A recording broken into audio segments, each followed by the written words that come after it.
Plural, nós, vós, eles e elas, certo? Essas são as pessoas normais que a gente aprende lá do infantil, quem são as pessoas gramaticais do discurso. Porém, existem também que se referem a pronomes pessoais: o, mi, ti, si, li, o, a, nos, vos, si, lhes, os, as, mim, comigo, ti, contigo, si, consigo, conosco, convosco. Também são os pronomes de tratamento: você, o senhor, a senhora, vossa senhoria, vossa excelência, etc. Certo? Então, todos esses pronomes se designam a pessoa, por isso pronome pessoal. Pronome possessivo, como o nome diz, é de posse. Tudo aquilo que vai indicar a relação de posse que as pessoas têm no discurso.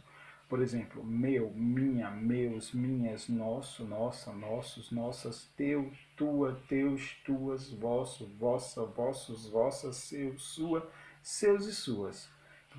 Tudo aquilo que é para indicar posse eu vou utilizar pronome possessivo. Meu celular, minha casa, minha escola, meu material, certo? Já os pronomes demonstrativos indicam o lugar ou a posição dos seres em relação às outras pessoas de discurso. Né? Vai indicar uma demonstração nas primeiras pessoas. Na primeira pessoa, este, esta, estes, estas, isto. Já a segunda pessoa, esse, essa, esses, essas, isso.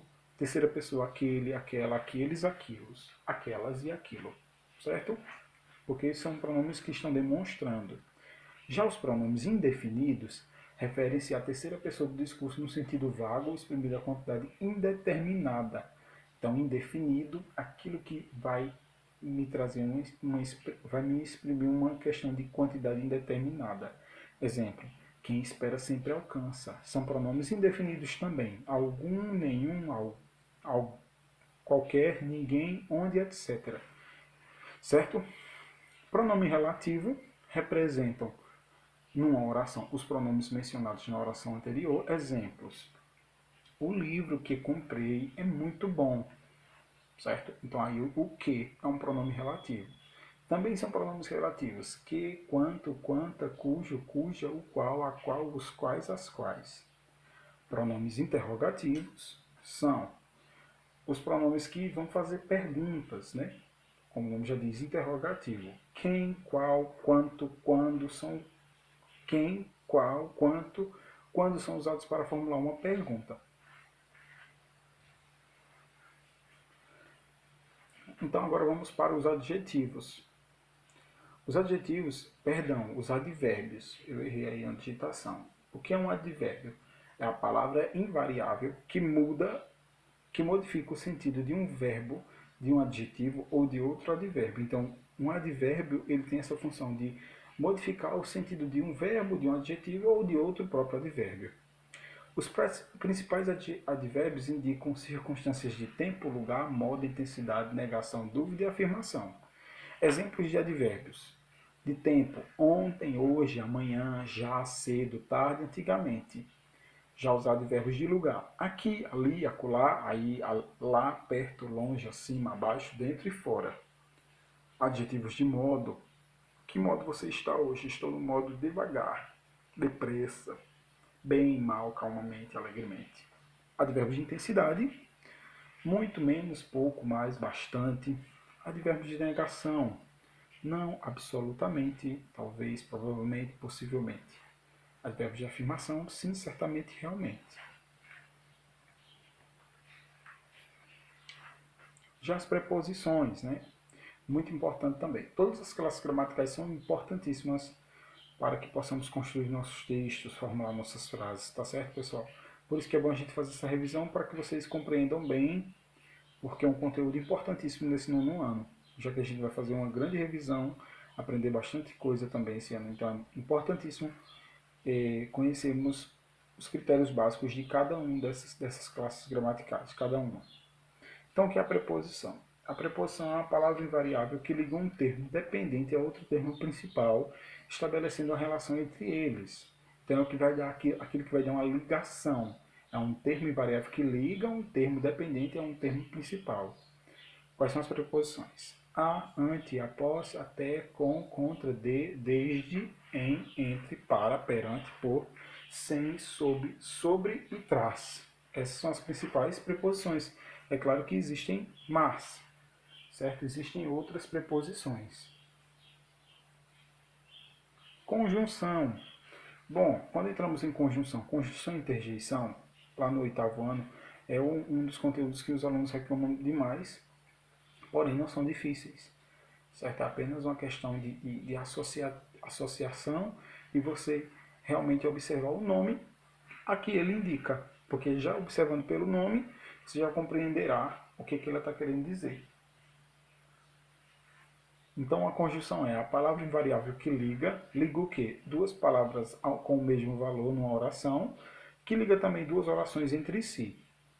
Exprime a ideia principal exprime a ideia de adição, então são as conjunções aditivas. Relaciona pensamentos em contraste ou oposição, são as adversativas. As conjunções temporais, o se, então exprime uma condição. Aí aqui nós temos uma tabela com todas essas conjunções para podermos compreender as orações coordenadas.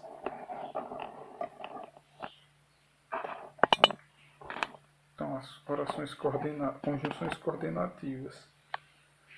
Então, a classificação. Aditivas as conjunções são as principais. E, nem, mas também, como, também, bem, como, etc.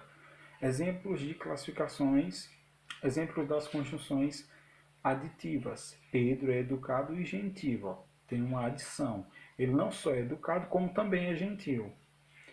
As adversativas, quais são as conjunções? Mas, porém, todavia, contudo, entretanto, no, entanto, etc. Exemplos. Não se esforçou muito, porém obteve um bom resultado. Então, nós temos aí uma adversidade. Porque, veja, algo que é contrário. Mesmo ele não tendo estudado muito, ele conseguiu um bom resultado. Já as alternativas são aquilo que vai me apresentar a alternativa. A gente lembra das questões de múltipla escolha. Então, quais são as conjunções? Ou, ora, quer, já e etc. Ou você estuda ou você trabalha. Estou dando aí duas alternativas para ele: estudar ou trabalhar. Conclusivas: quais são as conjunções? Logo, portanto, por isso, assim, por consequente, etc. Então, apresentam-se uma relação de conclusão. Exemplos: possui um bom histórico profissional, logo não ficarás desempregado. Então, aí, como ele tem um bom histórico como profissional, ele, claro, não ficará desempregado, é uma conclusão. Já as explicativas, como o nome diz, é para explicar que, porquê, por quanto, pois, etc. Exemplo: não compareci à festa porque não fui convidada.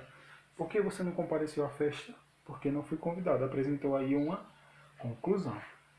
Então, as conjunções subordinativas são elas: causais, concessivas, condicionais, conformativas, comparativas, consecutivas, finais, proporcionais e temporais. Aqui que os alunos se confundem bastante, certo? Então, mais atenção aí. As causais apresentam uma relação de causa. Quais são as suas conjunções? Porque, como, já que. Exemplos: não falei com ela hoje porque estava ocupada. Então apresenta uma causa. Por que ele não falou com ela? Porque estava ocupada. As concessivas apresentam uma concessão. Quais são as conjunções? Embora, ainda que. Exemplo: não a perdoei, embora já tenha pedido desculpas. Condicionais apresentam uma relação de condição. As conjunções são desde, caso. E um exemplo é: ligue-me caso encontre a bolsa. Então você vai só me ligar caso você encontre a bolsa. É uma condição. Conformativas apresentam uma conformidade. Quais são as principais conjunções? Conforme, segundo. Exemplo: tomei o remédio conforme a orientação do médico. Então apresenta aí uma conformidade, conforme. Comparativas apresentam uma relação de comparação. Exemplos: como, mais do que, menos do que. Eu leio mais do que Maria. Então apresenta aí uma comparação. Estou comparando. Eu leio mais do que Maria. Consecutivas apresentam uma consequência. As conjunções tanto que, tal que.